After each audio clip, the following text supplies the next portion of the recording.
ఉన్నాడు. పవన్ కళ్యాణ్ గారు చేసే పనులు పవన్ కళ్యాణ్ గారు చేస్తా ఉన్నారు. సమిష్టిగా ఇద్దరు కలిసి పనిచేస్తా ఉన్నారు. కాబట్టి ఇది ఒకవైపుగా చెప్తే ఇది సరైనది కాదని చెప్పి నేను అంటాను. ఓకే సార్, శేఖర్ రెడ్డి గారు గుడ్ మార్నింగ్ అండి. సో ఏమంటారు మరి? సయ్యద్ రఫీ గారు చెప్తున్నారు ఈరోజు పవన్ కళ్యాణ్ గారు ఏ విధంగా విజయాలు సాధించారు, అలాగే కూటమి ప్రభుత్వం ఏ విధంగా కేంద్రం నుంచి నిధులు తీసుకొచ్చిందని చెప్తున్నారు. ఏం చేస్తారు మీరు ఎలా డిఫైన్ చేస్తారు? అంగీకరిస్తారా? ఈ నాయకులు కూడా చెప్పారు. మీతో అలాగే మా రఫీ గారికి ఇంకా మిగతా ప్యానల్ మిత్రులు ఎవరు వచ్చినట్టారు వస్తే వాళ్ళకి అండ్ ప్రైమ్ 90 వీక్షకులందరికీ కూడా గుడ్ మార్నింగ్ అండి. ఎంత కర్మ పట్టిందంటే టీడీపీ పార్టీకి 45.60% సార్ ఓటు బ్యాంక్ టీడీపీకి మొన్న వచ్చింది. అంటే 1,53,84,576 మంది ఓటర్లు వెంట నిలబడి ఉన్నారు సార్. వాళ్ళందరూ ఈ రోజు కేవలం 28 లక్షల ఓట్లు వచ్చినటువంటి జనసేనని భుజాన మోయాల్సినటువంటి పరిస్థితి వచ్చిందంటే ఇంతకు మించిన దౌర్భాగ్యం నేను ఏడ చూడలేదు సార్. ఏంది సార్ పవన్ నామ సంవత్సరం? వాళ్ళతో వీళ్ళతో పొత్తు పెట్టుకొని టీడీపీతో జనసేన, టీడీపీ, బీజేపీ 3 పొత్తు పెట్టుకున్న జనసేనకు వచ్చినటువంటి ఓట్లు 28,79,555. ఒక్కరిగా పోటీ చేస్తే మాకు వచ్చిన ఓట్లు రాష్ట్రంలో సార్ 1,32,84,134 మంది ప్రజలు వైఎస్ఆర్ కాంగ్రెస్ పార్టీ వెంటున్నారు సార్. ఇక్కడ ప్రజల ఓట్లు కాదు కదా, మనం ఎమ్మెల్యే సీట్లను బట్టి ప్రభుత్వాలు ఏర్పడతాయి. సో ఇది ప్రజలు ఇచ్చిన మ్యాండేట్. సో దాన్ని ఎట్టి పరిస్థితులు అంగీకరించాలి. మనం ఏంటంటే ఇప్పుడు రాష్ట్రంలో కూటమి ప్రభుత్వం సరిగా పనిచేస్తుందా లేదా? ఇప్పుడు ఫర్ ఎగ్జాంపుల్ మీరు కూడా చెప్పారు, దాదాపు 1,32,00,000 మంది మీకు ఓట్లు ఇస్తే 11 మంది ఎమ్మెల్యేలు ఇస్తే అసెంబ్లీకి వెళ్ళలేనటువంటి పరిస్థితి. సో ఉన్నటువంటి సమస్యలు ఉన్నాయి. దాన్ని పక్కన పెట్టి మనం ప్రస్తుతానికి ఈ విషయాన్ని చర్చించండి. మీరు ఆగితే నేను చెప్తా ప్రతిదానికి సమాధానం. మీరు మాట్లాడితే 32,84,134 మంది ప్రజలు వైఎస్ఆర్ కాంగ్రెస్ పార్టీ వెంట నిలబడ్డారు. సింగిల్ గా ఒక్కరం పోటీ చేస్తే వీళ్ళలాగా అందరం కలిసి వచ్చి పోటీ చేసి గెలిచేసి మాదే ఈ సంవత్సరం అనుకుంటే ఎట్లా? ఎస్, మీదే ఈ సంవత్సరం అయితే మీకన్నీ పవర్స్ ఉంటే పవన్ కళ్యాణ్ గారు ఎక్కడ సార్ యువతకి మీరు ఇచ్చినటువంటి 10 లక్షల రూపాయల పెట్టుబడి సాయం ఎక్కడ పరిశ్రమలు పెట్టుకోవడానికి యువతకు నేను లోన్ ఇప్పిస్తాను గవర్నమెంట్ నుంచి? దాన్ని ఊసేలేదే. ఎక్కడ సార్ 32,000 మంది 32,000 మంది మహిళలు అక్రమ రవాణా అయిపోయారు అన్నారు. ఎక్కడ సార్ దాన్ని ఊసేలేదే. ఎక్కడ సార్ పవన్ కళ్యాణ్ గారు బాబు ష్యూరిటీ భవిష్యత్తు గ్యారంటీ, దానికి నేను గ్యారంటీ అన్నారు. తల్లికి వందనం లేదు, తండ్రికి మాత్రం గుడ్డు వచ్చింది. రైతు భరోసాని కాస్త మేము అన్నదాత సుఖీభవ అంటాం అని చెప్పి మాట్లాడారు. అన్నదాతకు సుఖీభవ ఏమో పంగనామం పెట్టారు.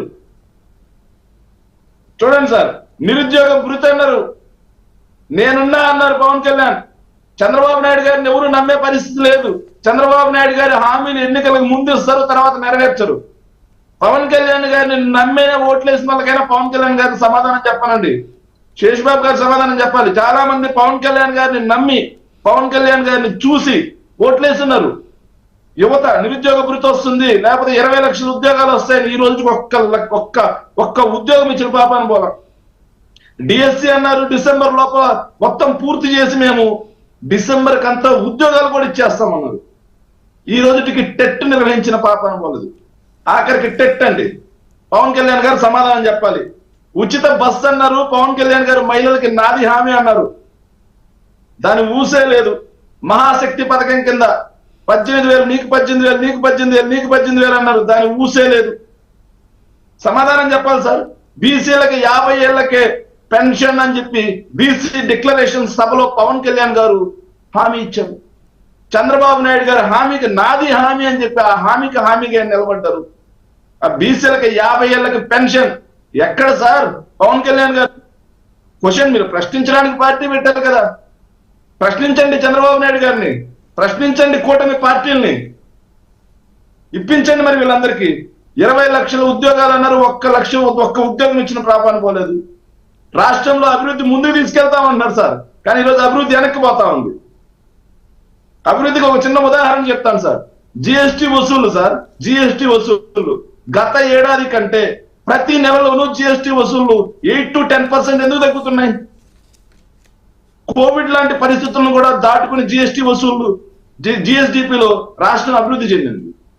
కానీ వీళ్ళు అధికారంలోకి వచ్చిన 6 నెలల్లో ప్రతి నెల జిఎస్టి వసూళ్లు ఎందుకు తిరోగమనంలో ఉన్నాయి? పవన్ కళ్యాణ్ గారిని సమాధానం చెప్పండి. ఫీజు రియంబర్స్మెంట్ ఒక విద్యార్థులు ఆత్మహత్యలు చేసుకునే పరిస్థితులు ఉన్నాయి, ఫీజు రియంబర్స్మెంట్ ఇప్పించండి. ఆరోగ్యశ్రీ నిధులు ఇక హాస్పిటల్స్ మూసేసే పరిస్థితి ఉంది, ఆరోగ్యశ్రీ నిధులు ఇప్పించండి. రాష్ట్రంలో ఇసుక దోపిడీ జరుగుతా ఉంది, ఉచిత ఇసుక అని చెప్పి ఇసుకని విచ్చలవిడిగా దోచుకుంటున్నారు. ఆ దోపిడీని అరికట్టండి సార్ పవన్ కళ్యాణ్ గారు. మద్యం సిండికేట్లతో మేము ముందే చెప్పాం సార్, గ్రామాన బెల్ట్ షాపులు వెలిచాయి. గుడి దగ్గర మధ్యమే, బడి దగ్గర మధ్యమే, వీధి వీధికి మధ్యమే, ఆఖరికి విజయవాడలో పడమట్లో డోర్ డెలివరీ కూడా మద్యం చేస్తామంటున్నారు. దానికి సాక్ష్యంగా నిన్న కొలుకుపూడి శ్రీనివాస్ గారు తిరువూరులో వాళ్ళ కేవలం తిరువూరులో 40 బెల్ట్ షాపులు ఉన్నాయంట.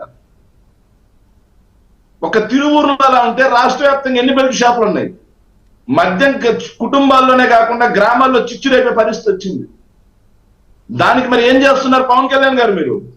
ఇక విద్యా సంస్థలు మొత్తం సిండికేట్ అయిపోయి ఫీజులు అమాంతం పెంచేసి తల్లిదండ్రుల దగ్గర ఫీజుల రూపంలో రక్తాన్ని తాగుతా ఉన్నారు జలగల్లో వాళ్ళు. దానికి ఏం చేస్తా ఉన్నారు పవన్ కళ్యాణ్ గారు? మీరు అధికారంలోకి వచ్చిన తర్వాత కరెంటు బిల్లులు బాధుడే బాధుడు, 15,000 కోట్ల రూపాయలు బాధుడు. కాకినాడలో 90 యూనిట్లు వస్తే 800 రూపాయలు కరెంటు బిల్లు వచ్చిందంటండి. 90 యూనిట్లకి. ఆంధ్రప్రభ పేపర్లో వేసినారు, మొన్న నేను చదువుకున్నాను. అల్లు లక్ష్మణ అన్నారు దళితులు ఉచిత విద్యుత్ ఇచ్చాం మేము వైఎస్ఆర్ కాంగ్రెస్ పార్టీలో. 200 లోపల విద్యుత్ కాలిస్తే దళితులకి ఉచితంగా విద్యుత్ ఇచ్చాం. ఆ బకాయిలు మొత్తం ఈ రోజు కట్టమంటున్నారు. మేము మాఫీ చేసిన బకాయిలు ఈ రోజు కట్టే విధంగా దళిత వాడల్లో నెలల తరబడి కొన్ని చీకట్లు లేకుండా, అది వెలుగులు లేకుండా చీకట్లో మగ్గుతున్నాయి కొన్ని దళిత వాడలు. మరి దానికి ఏమంటారు పవన్ కళ్యాణ్ గారు? ఇక నిత్యావసర సరుకుల ధరలు అయితే సార్, వైఎస్ఆర్ కాంగ్రెస్ పార్టీ అధికారంలో ఉన్నప్పటికీ ఇప్పటికీ దాదాపుగా అన్ని 50% పైన పెరిగాయి సార్. కేవలం 6 నెలల్లో 100 రూపాయలు ఉన్నటువంటి ఆయిల్ 150 రూపాయలకు చేరింది. ఇట్లా నిత్యావసర సరుకుల ధరలు మొత్తం కొండెక్కి కూర్చొని వినియోగదారుడి నడ్డి విచ్చే విధంగా బాధుడు. మరి నిత్యావసర సరుకుల ధరలను తగ్గించడానికి సివిల్ సప్లైస్ మినిస్టర్ గా తమరికి అనుంగ స్నేహితుడైనటువంటి నాదెండ్ల మనోహర్ గారు ఏం చేస్తా ఉన్నారు? ఇక సార్ పవన్ కళ్యాణ్ గారు విజన్ అని చెప్పి మాట్లాడుతున్నారు సార్. విజన్ లో నేను ఒక్క విషయం చెప్పాలి సార్. స్టెల్లా షిప్ ని సీజ్ చేశారండి సార్. షీజ్ ద షిప్ అన్నారు సార్. షిప్ ని సీజ్ చేసే అధికారం లేదు అని చెప్పి ఆ రోజు మేము మాట్లాడితే, ఏం మీ బియ్యం ఉందా అది ఇదని చెప్పి అలాంటి వాళ్ళు చాలా మంది మాట్లాడారు సార్. ఎవరు సయ్యద్ రఫీ లాంటి వాళ్ళు. కేంద్ర ప్రభుత్వమే నిన్న అధికారికంగా చెప్పింది, ఆంధ్రజ్యోతి పత్రికలు రాస్తున్నారు, చదవండి, తెలుగొచ్చుగా. షిప్ను ఆపేదేందా మీరు? ఏదన్నా ఉంటే బియ్యం ఉంటే దాన్ని సీజ్ చేయండి, మిగతా బియ్యం లోడ్ చేయించి పంపించండి. ఆఫ్రికా దేశాలతో మనం చేసుకున్నటువంటి ఒప్పందం మీరు చేసుకున్నది కదా రాష్ట్ర ప్రభుత్వం, కేంద్ర ప్రభుత్వం వాళ్ళతో చేసుకున్న జాతీయ ఆహార భద్రతా ఒప్పందం దెబ్బతింటుంది అని. ఈరోజు ఎవరైతే ఎక్స్పోర్టర్స్ ఉన్నారో ఎక్స్పోర్టర్స్ అందరూ కోర్టుకు వెళ్లే పరిస్థితి వచ్చింది. ఏమైనా మమ్మల్ని లోడ్ కూడా చేయట్లేదు స్టెల్లా షిప్ లో. మేము జెన్యూన్ గా పంపించే వాళ్ళని ఎక్స్పోర్ట్ చేసేవాళ్ళని, జెన్యూన్ గా ఎక్స్పోర్ట్స్ ఇంపోర్ట్స్ చేసే వాళ్ళని కూడా పవన్ కళ్యాణ్ గారి అనాలోచిత నిర్ణయాలతో ఆపడం వల్ల దేశానికి విదేశీ మారక నిల్వలు తగ్గిపోయే పరిస్థితి వస్తుంది. ఎక్స్పోర్ట్ జరిగితే విదేశీ మారక నిల్వలు వస్తాయి, జిఎస్టి వసూలు పెరుగుతాయి. ఇవేమీ లేని పరిస్థితి వచ్చేసింది. అక్కడ ఉన్న వాళ్ళందరికీ కూడా ఎంప్లాయ్మెంట్ దొరుకుతుంది. ఇక ఇంకోటి అద్భుతంగా మాట్లాడాలి సార్, సరస్వతి భూములు అంట సార్. పవన్ కళ్యాణ్ గారిని తెలుగుదేశం పార్టీ లోకేష్ గారిని ఒక హీరోలా చూపిస్తూ పవన్ కళ్యాణ్ ఒక జీరోలా చేసే పరిస్థితిలో భాగంగా ఏ అంశమైనా ముందు పవన్ కళ్యాణ్ ముందు పంపిస్తుంది సార్.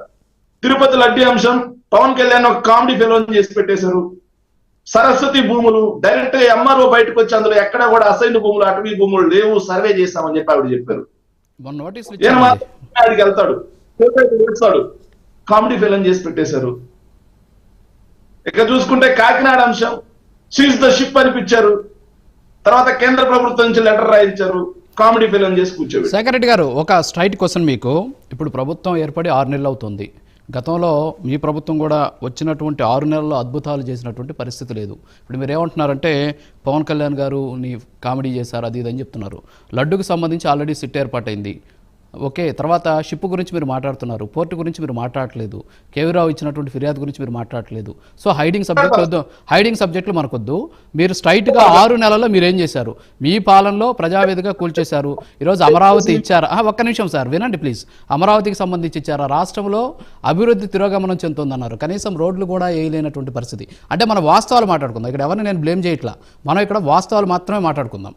సో మీరేమంటున్నారంటే మొత్తం 6 నెలల్లో జగన్ గారి పరిపాలనలో అద్భుతాలు చేసేసినట్టు కూటమి ప్రభుత్వం కనీసం చేయనటువంటి పరిస్థితి అని చెప్పారు.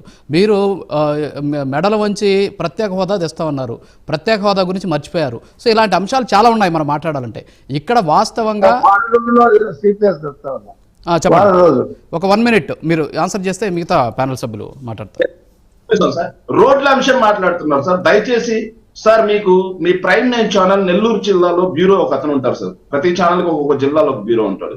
మీ నెల్లూరు ఛానల్ బ్యూరో గారిని మీకు ప్రజల మీద అంత చిత్తశుద్ధి ఉంటే ప్రైమ్ 9 ఛానల్ ప్రజాక్షేమం కోసం కింద పెట్టుంటే దయచేసి సార్ నెల్లూరులో ఉదయగిరి నియోజకవర్గానికి అలాగే ఆత్మకూరు నియోజకవర్గానికి రెండింటికి లింక్ గా నందవరం ఉదయగిరి అని చెప్పి ఒక రోడ్, ఆ రోడ్డు గుంతలు పడి పాడైపోయి ఉంటే కూటమి ప్రభుత్వం వచ్చిన తర్వాత 6 కోట్ల రూపాయలతో మరమ్మతులు చేయడం జరిగింది.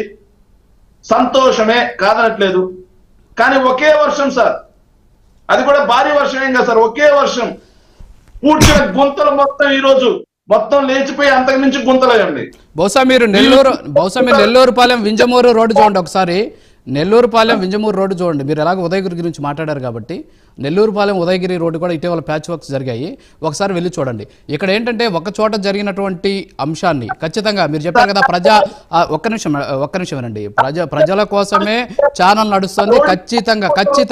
ఖచ్చితంగా మీ కోరిక మేరకు శేఖర్ రెడ్డి గారు ఖచ్చితంగా మీ కోరిక మేరకు రోడ్లు ఎక్కడేశారు, ఎక్కడ రోడ్లు ఎలా ఉన్నాయి అనేది ఖచ్చితంగా ఒక ప్రత్యేక కథనం ఇస్తాం. మీ చేతే మళ్ళీ నేను డిబేట్లో కూర్చుంటాను, మనం మళ్ళీ మాట్లాడుకుందాం, విత్ ఎవిడెన్స్ కూర్చొని మాట్లాడుకుందాం. మీరు ఉదయగిరి నందలూరు గురించి ఇప్పుడు అంటే ఒక్క ప్రాంతాన్ని మీరు తీసుకొని మాట్లాడుతున్నారు. మీకు దగ్గరలో ఉన్న నెల్లూరుపాలెం వింజమూరు మధ్య చూడండి మీరు వెళ్ళి. విజయవాడ రమ్మనండి, విజయవాడ చూపిస్తా. విజయవాడ గుంతలు ఎలా పుడిచారో, ఏ రకంగా రోడ్లు వేస్తున్నారో విజయవాడ చూపిస్తా. 6 నెలల్లో వైఎస్ఆర్ కాంగ్రెస్ పార్టీ ఏం చేస్తుందో నేను 2 సార్ చెప్పండి. చరిత్రలో ఎన్నాడు లేని విధంగా 6 నెలల్లో 1,30,000 ప్రభుత్వ ఉద్యోగాలు ఇచ్చినటువంటి ఘనత వైఎస్ఆర్ కాంగ్రెస్ పార్టీ.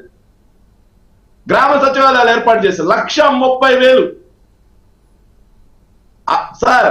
6 నెలల్లోనే రైతు భరోసా ఇచ్చాం, 6 నెలల్లో మత్స్యకార భరోసా ఇచ్చాం, 6 నెలల్లోనే మేము సార్ ఇవ్వలేదు. 20 తారీఖు నాడు మొట్టమొదటి అమ్మఒడి ఇచ్చారు, 6 నెలలు ఏమి ఇవ్వలా. 6 నెలల తర్వాత జనవరిని ఇచ్చారు అమ్మఒడి మొదటి పథకం.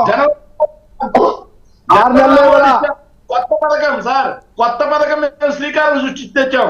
కానీ ఆల్రెడీ ఉన్న పథకాలను కొనసాగించాలి. గ్యాస్ సిలిండర్ ఇవ్వలేదు 6 నెలల లోపల. గ్యాస్ సిలిండర్ ఇవ్వలేదా? కొత్త పథకం మేము గ్యాస్ సిలిండర్ ఇవ్వలేదా? జగన్ గారి పెడతారా? మీరు సంవత్సరానికి ఇచ్చారు, సంవత్సరాల తర్వాత ఇచ్చారు మీరు. ఎవరైతే పెట్టుబడులు పెడతారో ఓకే సమయం అవుతుంది. మిగతా ప్యానల్ సభ్యులకు వెళ్దాం. ఏమంటే శేఖర్ రెడ్డి గారు ఒక్క నిమిషం శేషుబాబు గారు ఉన్నారు జనసేన నుంచి. ఏమంటారంటే ఇప్పుడేమో మన శేఖర్ రెడ్డి గారు 6 నెలల్లో అద్భుతమైన పాలన అందించాం మేమని చెప్తున్నారు. పవన్ కళ్యాణ్ గారు కూటమి సర్కార్ ఫెయిల్ అయింది, పవన్ కళ్యాణ్ గారు రాష్ట్రానికి ఏమి